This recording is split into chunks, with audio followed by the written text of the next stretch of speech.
for practice for section 1.4, we have a few problems on here that are like the homework problems that you're working on. In the first one, we have a few predicates defined in a domain D, and we're trying to just decide which element of D makes each predicate true.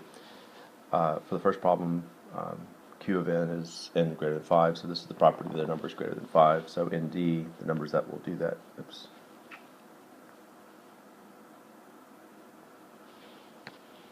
in D, the numbers that will do that are 6, 8, 10, and 12.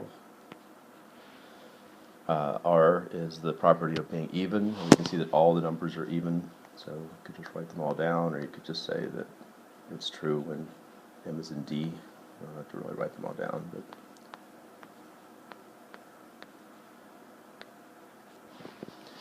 but S is the property. It's a strange property. It says that T is S of T is true if T minus 2 is in D.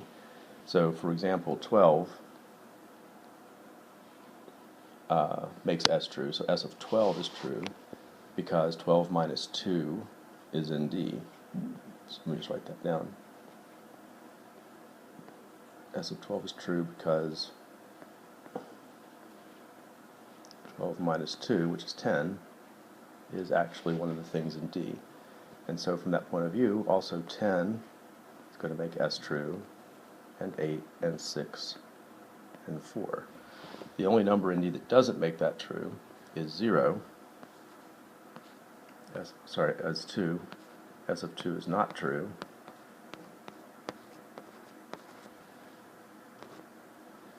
Because S of 2 would say that 2 minus 2, 0, is in D. You can see that 0 is not in D. So that's sort of a strange sort of predicate. From our answers up here, we see that the only case where we have a predicate that's true all the time is R. That's the only one that's true all the time. And so we would have this statement. For every x in D, R is true. These two statements about Q and S are not going to be correct. Since all of these statements are true at least sometimes, we don't have any of these guys. These are the ones that say that the predicates are never true. For every x in D, Q of x is false. That's not true. So all of those are not true. We also, as long as there's something in each set, so there's something in D that makes each one true, means that all of these statements are true. All of these statements say there is something in D that makes that statement true. And then for two of the statements, there's also something in D that makes the predicate false for these two. For example, for Q, the number 4 makes Q false. So there is something that makes Q false. This statement right here is a true statement. And for predicate S, we already saw that S of 2 is not true. So 2 is something in D that does not make S true. And that's this statement. This other statement here is false. That statement says there's something that makes R false, and we already said that everything makes R true. So in each of these rows there should be two things circled, because these actually are in pairs. There's a statement and its negation are both there, so it's impossible, for example, that you might have circled this statement that R is always true, and also this statement, there is some times where R is false. Those two can't both possibly be circled. They're negations of each other. And then similarly, if you circle this one, then you can't possibly circle this one. All right. I'm going to try to hold the predicates on the screen there so I can remember what they are. Here we're trying to find the elements of D that make a more compound predicate true. So here we have not Q and not R.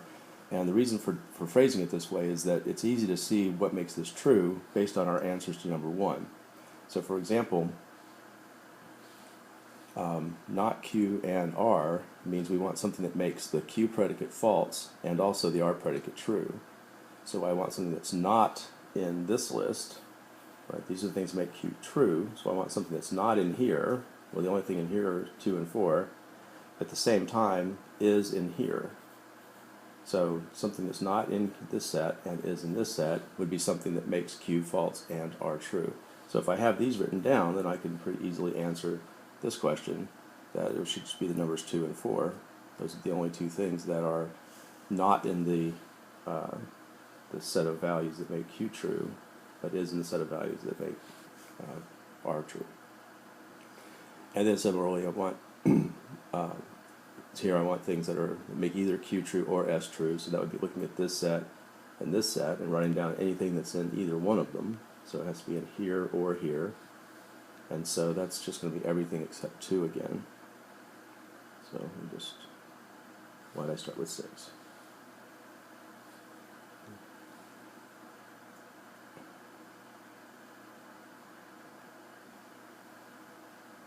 So everything but 2 is in either the set of things that make Q true or the set of things that make S true. So we can go back to the actual wording for the predicates and think about what the compound statement means, but we're taking advantage of the fact that we already answered the question once about where these things are true.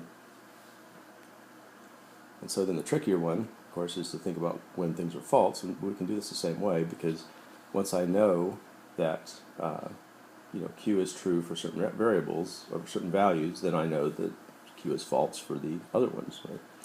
So, so for example, here I want to know when Q and not Rx is false, and I know that I know that an and statement is going to be false most of the time. It's going to be false if either of these guys or both are false. So that starts to get a little confusing to think about, because I have to think about all the possibilities. So one way that you can do this is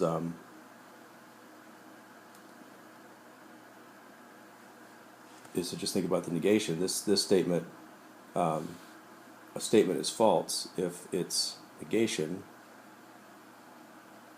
So the negation of this would be not QX or RX. So just write negation up there. That's the negation of this sentence, because I'm negating both pieces and changing the and to an or. So this statement is false when its negation is true, and the negation I can approach the same way I did before.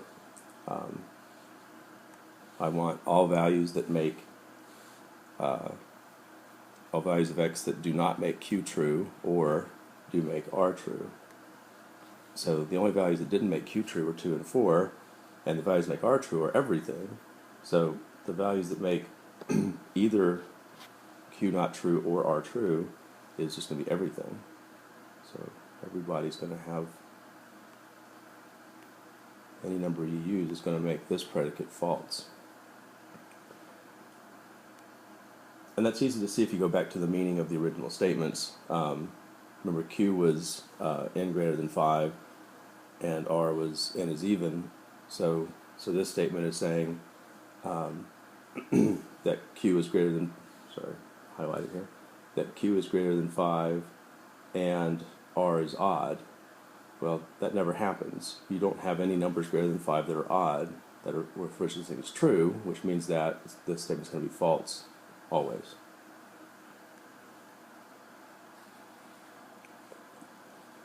And then for this one, we're asking where this is false, but notice that rather than start from scratch, notice that this is the same statement, right? So I have Q or S here, Q or S here.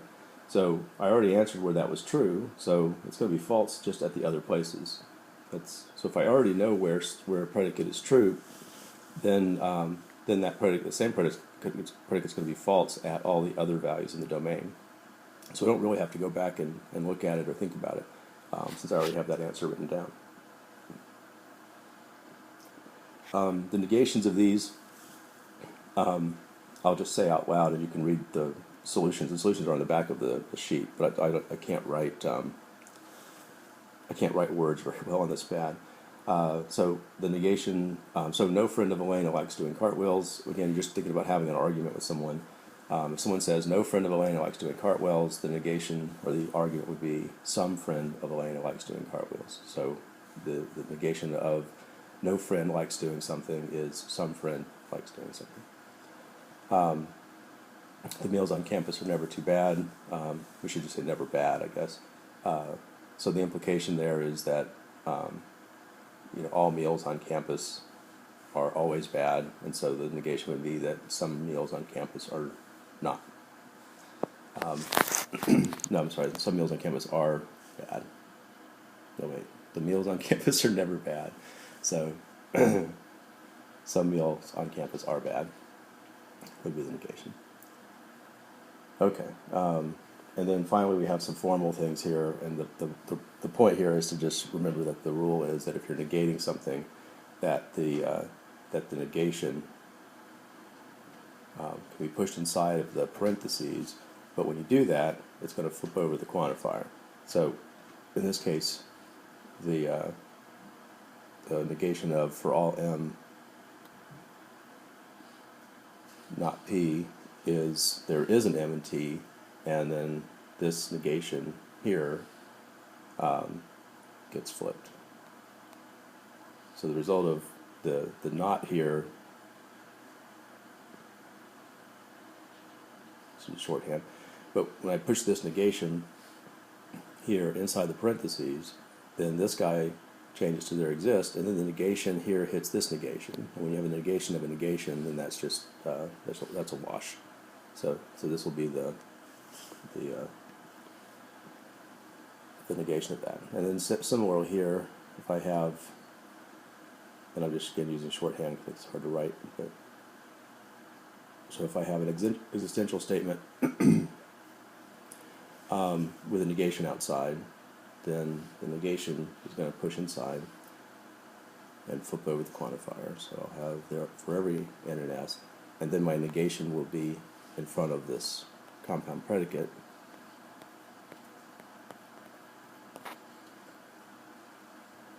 So the negation went inside onto this spot and it flipped the quantifier over. And then that's not the simplest way to write it. Of course, the simpler way to write it would be to also then push this negation inside those parentheses and flip over that connective. And that's the way the solution on the back of the sheet is written.